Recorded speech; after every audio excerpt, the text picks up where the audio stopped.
Part 1 of A Soldier's Diary, April 23, 1918, arrived at the Royal Engineers Base Depot, Rouen, and was delighted to find a pile of letters waiting for me. Damn fools that we are all fretting to get back into it again. The lines must be very thin nowadays. In the evening had an excellent mess, smoking concert, plenty of champagne, and a terrific fug in the anteroom. Heaven knows when we will have another night like this, as we are at the last outpost of civilization again. April 24. Wasting time all day at the demolition school. God, what fools we are! Up in the line, men are dying like flies for lack of reinforcements. Here are thousands of troops, and we cannot go because the Royal Transportation Officer staff is too small to cope with the railway embarkation forms. April 25. Several fellows posted to companies today, so that it looks as if we shall soon be over the wall that Haig spoke about, and with our backs to it again. April 26. More demolitions, news still very bad. If they don't let us go to the Huns, methinks they will come to us. April 27.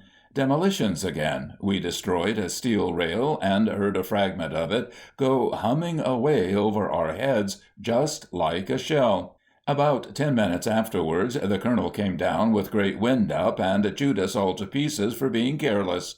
Our piece of rail had evidently gone right over the camp and landed somewhere near the revolver range. Unfortunately, the colonel had heard it humming over his hut, and it had nearly frightened him to death. April 28, Church Parade. April 29, learning how to make dugouts as practiced by an officer who has never heard a gun go off. I wonder if the Huns do silly things like this. April 30, wasting ammunition all day on the Lewis gun ranges. May 1, bayonet fighting so that it looks as if we may eventually go into it again. One man down from the line today says that he has seen Royal Engineer Field Companies holding the front lines with the poor bloody infantry in support. Oh, let us be joyful. May 2. Had the day off, as I am orderly officer tomorrow. Went out with Lucas and 2 nurses and crossed the Seine by an old-fashioned rope ferry. Climbed the hills on the far bank and spent a glorious day in the woods. Scenery magnificent and everything so unlike war. In the evening we boarded a river steamer and went downstream 4 or 5 miles to Rouen.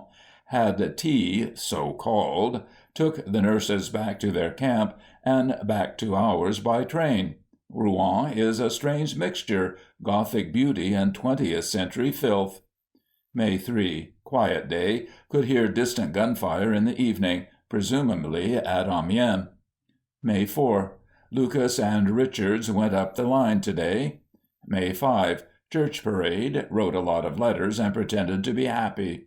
May 6. Borrowed a horse from the cavalry depot and went for a ride with one of the nurses. Had a ripping lunch at a little café in Petit Coron. Omelettes and fresh butter, to say nothing of the nurse, are much nicer than bully and dry biscuit.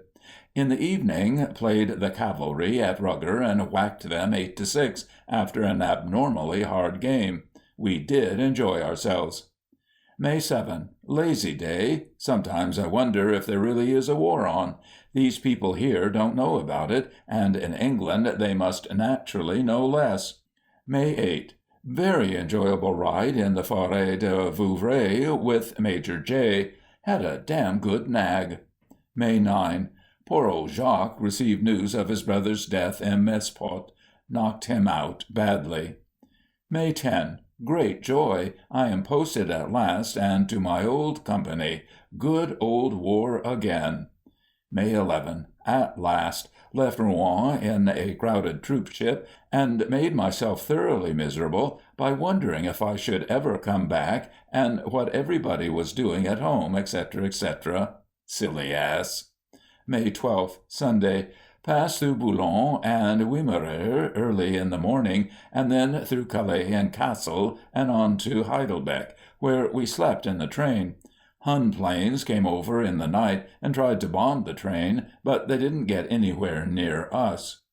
May 13. Set off at 9 a.m. to find the company, and after walking 11 miles with my pack, found them at one of the old camps in the Ypres salient, quite like home again. The camp is surrounded by guns, and a battery of 9.2 howitzers just behind us make life unbearable. In the evening, the divisional concert party gave us a very good show, in spite of the fact that the theatre was continually shaken by shell explosions. May 14.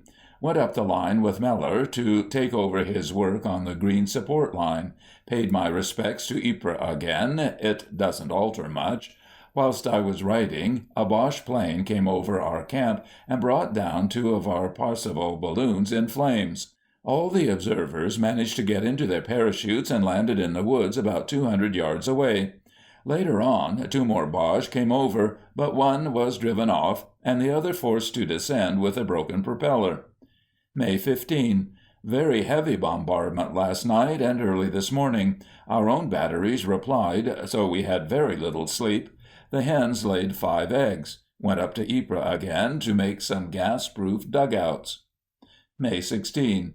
Working in the line all day and saw several air fights, but no casualties on either side. At night went up again and had 200 poor bloody infantry constructing a barricade on the main Ypres-Poperinghe road. Enemy strafed the 9.2 howitzer on the plank road, and as we passed, his shells were falling about 20 yards away from us. We didn't stay to observe his shooting, which was a little too good to be comfortable. Arrived on the job and found that half the working party had gone astray owing to brigade headquarters giving wrong orders. Damned asses in their well-cut breeches. If they had to flounder about in trenches all night, they would be more careful. The Ypres salient on an ordinary lively night is a sight to be remembered. The rise and fall of the very lights makes a circle of fire all around us, and except just where the Poperinghe road connects us with the rest of France, we appear to be completely surrounded. It is more than a marvel to me how they have failed to cut us off in that little bottleneck. On this particular night, Fritz was raining shrapnel into Dickebusch, and our people were giving him a warm time in reply. The 4.5 howitzers were firing hammer and tongs, and as I watched the angry shell bursts on the ridge in front, I began to feel quite sorry for the Boche infantry. However, his field guns sent some high explosive over just to the left of my barricade, and my sympathy rapidly vanished. Cycling back in the gray of the morning, we saw a 9.2 howitzer being tugged into position by a tractor, and a cottage in Branherk just set on fire by a direct hit. We did not linger. May 17. Working on the barricade again. Much quieter night, but in the direction of Kimmel there was a very violent bombardment lasting about 20 minutes. Probably a raid by the French. At midnight went into support battalion dugout for a whiskey, and whilst inside the Boche got a direct hit on top with a gas shell. On way home noted the cottage at Brenthook still smoldering after last night. May 18. Finished the barricade except for wiring and the barrels of earth for the fairway. Also completed No. 2 post. Got strafed by a 5.9 on the way up and had wind vertical. 10 shells all to myself and very close. Very quiet night except for a few rounds of shrapnel on the barricades. May 19, Sunday, rode around with the skipper, taking over all the demolitions from him as he goes to the gunners tomorrow as liaison officer. I am now responsible for the explosive charges under all the bridges behind Ypres, and in case of evacuation of the salient, I've got to be the last man to leave, blowing up everything before I go. It's a regular suicide club, as I know that fully half the charges won't go off unless I fire my revolver into them. Disadvantages of belonging to a corps with high ideals. Blow yourself up rather than fail to blow the bridge. A 9.2 battery fired just as we rode past them, frightening Blacker's horse and giving him rather a bad fall. Heavy drum fire in the evening in the direction of Locre. Heard later that the French got 300 prisoners. Durhams are doing a raid on our right tomorrow night. May 20. Busy all day on demolitions. Hot day and very quiet. May 21. Flemmerton very heavily shelled with H.E. and shrapnel just as I was going in. Boche got another direct hit on the old church tower and brought more masonry down into the road. Cycling along the switch road behind a lorry when a shell dropped into the swamp about 15 yards on my right. Tore some big holes in the lorry cover and splashed me with mud. Lucky the ground was so soft, or else I should have had a little more wind up. At night, had 260 poor, bloody infantry working for me on the Green Line. They are the best workers we've had yet, and only came out of the line last night. One of their officers told us a very amusing yarn of a patrol stunt which he did the other night. Captured a Boche, killed 4, and got away with everything except his tin hat. Recommended for Military Cross. Heavy barrage for Durham's raid started at 12 midnight and lasted for 3/4 of an hour. Boche retaliation on our roads and forward areas. At 5 minutes to 12, the moon was shining on a peaceful but desolate scene. The frogs were croaking in the shell holes, and the only signs of war were an occasional Very light beyond Ypres and the lazy droning of a night bomber overhead. At midnight there was a crash behind us, and instantly our guns let out together, surrounding us with a wall of noise and leaping white-hot flame. The SOS began to rise from the German lines, and shortly afterwards the steady crashing of his shrapnel barrage was added to the din. This went on steadily for 3/4 of an hour, while we grovelled on our stomachs in the mud, and punctually at 12:45 settled down to the usual desultory shelling. Had only one casualty in my party, but he was a nasty sight, chewed to pieces by a direct hit. On the way back, Meller and I cycled into some gas and swallowed a bit before we got our bags on, coughing and sneezing all night, and had devilish headache. Just out Flemmerting, we ran into a smashed ambulance, and 4 limber mules and 2 drivers literally splashed about the road. Our wheels were wet with warm blood. Later on we found a saddle horse blown in 2, but could not see any sign of the rider. One of the worst nights I have had since March. May 22. Quiet night, testing my charges on the bridges. Very hot and water unobtainable. Tried thirst quenchers, which were worse than nothing. White with dust, and eyes, nose, and mouth full of it. May 23. Another quiet day testing charges. Derry twice shelled off his job, but had no casualties. May 24. Heavy rain last night converted everywhere into a quagmire. May 25. Beautiful hot day again, completed work on demolitions, and finished all preliminary testing. May 26. Busy day handing over demolitions. Jolly glad to be rid of them, although it means front-line work instead. Very heavy shell fire all night, followed by Boche attack, in which he captured Ridge Wood and Scottish Wood. Had 7 casualties, and had to ride all the way home in gas mask. Hear that the Durhams have been very badly hit. 2 companies almost entirely gone. May 27. Am posted as reserve officer to our forward company in addition to my own work. Working under the new major on main reserve defenses. Boche still shelling very persistently all morning, especially round Broadhook, where he fired a large petrol dump. Picked up some shrapnel, which fell within 2 or 3 yards of me. Putting in a double machine-gun post in the top of a ruined windmill. Splendid field of fire and view right away to the foot of Kemmel Hill.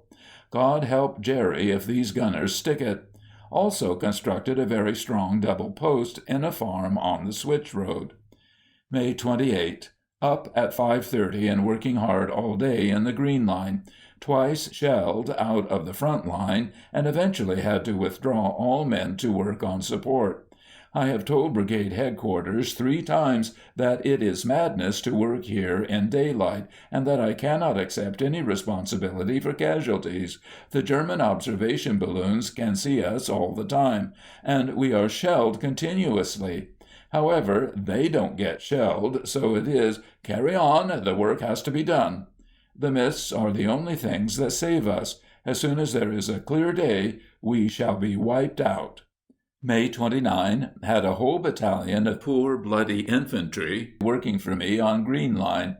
In this blasted exposed position again, it makes me feel like a high church curate walking naked down the Strand.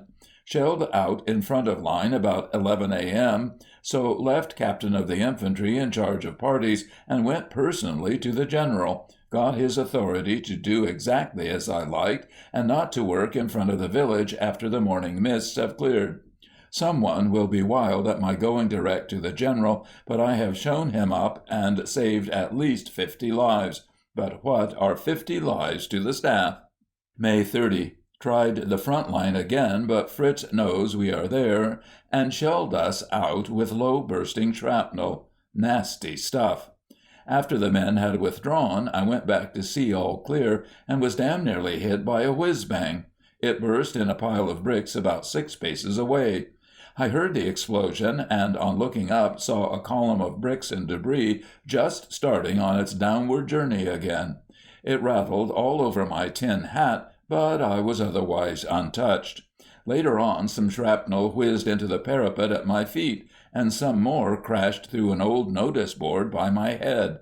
Hadn't a single casualty all morning. My luck is still miraculous, and it seems to extend to the men. Boche airplane came over in the afternoon and brought down 3 of our balloons in flames. May 31. 2 companies of Fusiliers working for me on Green Line. Misty morning, so I started in front and got on very well for several hours. About 9 a.m., a 5.9 plowed into a breastwork that my corporal and I were standing on, explaining things to some infantry. 3 men were wounded and the work wrecked, although by all the laws of reason we should all be dead. Probably owed our safety to the fact that the earth was newly placed and the shell penetrated a good distance before exploding. After this, our wire was hit 3 times, and the men were getting nervous, so I withdrew to support, where we spent a fairly quiet day. Very bad news comes up from the south, and if the Boche successes continue, we expect to be attacked here. June 1. Uneventful day, except that there are rumors that we are going out of the line for a rest. Another huge piece of masonry was knocked off Lamb Church Tower last night and buried itself several feet in the pavement. I should think it weighs over 10 tons. June 2. Sunday, I think. Received orders to move out of the line and proceed to Army Reserve area for a rest. Great joy, and, as we are much below strength, expect the rest to be a long one. The men need it badly, and I suppose the brigade staff must get their hair cut. Company marched wearily through dear old Peringi and spent a quiet night beyond. All officers had feather beds, although we messed in a granary. The whole road from Pop to Wormstadt was lined with temporary shacks and caravans where the refugees from Ypres are living. They were a noisy, dirty crowd, and the music from the estaminets was simply appalling. However, combined with French beer and women, it seemed to attract Tommy. Oh, ye women of England! Could you but see your heroes now, singing songs of blasphemy and whist with naked whores. At home it is Sunday, and you are enjoying the beauties of a June evening after church. I daren't think about it, my imagination is too keen. June 3.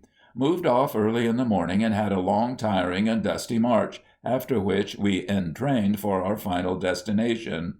We passed through very peaceful-looking country, and, although not interesting, it was like paradise after the desolation of the salient. From Railhead we marched to our final billets, and arrived there at 8:30 p.m., absolutely worn out. Like a damn fool, I carried 2 of my fellows' packs, but it makes them love me. June 4. Spent a very quiet day, washing, shaving, writing letters, and generally trying to forget the war. In the afternoon I cycled alone to Castle Hill, but it was a misty day, so I could not enjoy the view. Met a pretty little waitress at the Estimate on the top, where I drank a bottle of filthy wine. June 5. Did a little drill, etc., just to keep the men fit, and then went for a short ride. It is good to be with our horses again. June 6. Weather is very beautiful. Spent the day in meditating how I would love some books now. Gunfire is just audible at night. June 7. Appointed Lewis gun officer to the company, and spent the day lazily, apart from giving 2 lectures. June 8. We are going to move again, although, thank heaven, it is still westwards. At 1:30 p.m. received orders to meet Staff Captain at Brigade Headquarters at 2:15 p.m., and it is 12 miles away. What would they do with bloody fools like that in business at home? And they make just the same kind of mistakes when lives are at stake. Set off with 12 men as billeting party, and after a very tiring ride, reached the rendezvous at 6 p.m. to find the blasted captain not yet arrived. I would love to write down the men's remarks. When he turned up, he told me that our billets were a little farther on at the next village, but when I got there I found nothing arranged. After 3 hours' hard work, a great strain on my French, I had everything ready for the arrival of the company. Monsieur le Maire and the farmers were very obliging people, and extremely keen to help. If anything, they were a little too hospitable, and as I was in a dickens of a hurry, it was rather trying to have to stay and drink beer with 17 different farmers.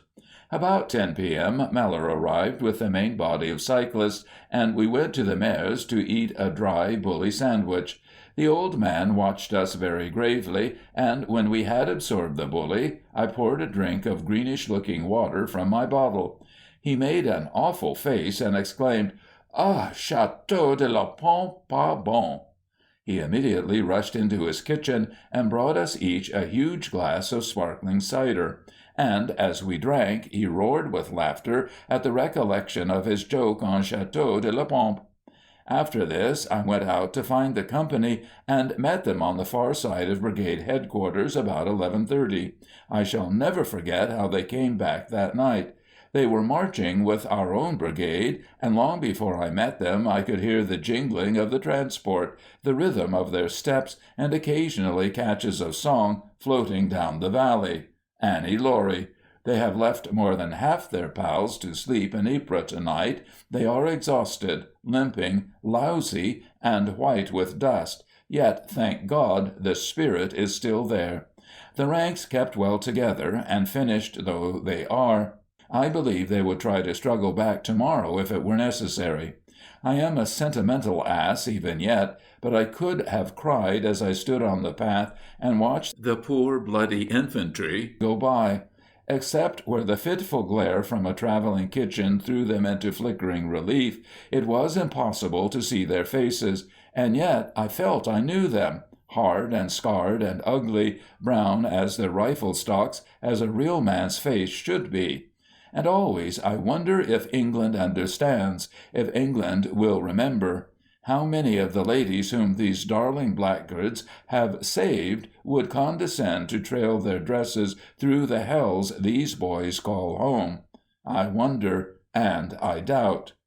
There are men in no man's land tonight, in travail under a starless sky, men who wonder if it be right that you should lie snug in your bed tonight, while they suffer alone and die. June 9. Spent a very quiet day settling down and getting used to the beauty of our surroundings. We are in a charming little valley between wooded hills, with a pebbly trout stream to sing us to sleep at night. It is just like Cefn on the Elway in northern Wales. A week here will do us worlds of good. June 10, Sunday. Was notified that a battalion of Middlesex is coming to share our billets with us, so I rode over to see the area commandant and had rather a stormy interview with him. Rode over again in the afternoon to try to get some tents out of him, and again I was successful, although between him and the Brigade I made myself generally unpopular. It has been some sort of fête day in the village to day, and the sappers had a good time helping the inhabitants to decorate their little village square. It was very charming. June 11. Gave a lecture on the Lewis gun this morning. What profanity in a charming place like this! In the evening went fishing, and met an old man casting with fly and wading. I ventured on conversation, and imagine my surprise when he turned out to be an Englishman. He was very reticent, and, I should think, has a past. End of Part 1.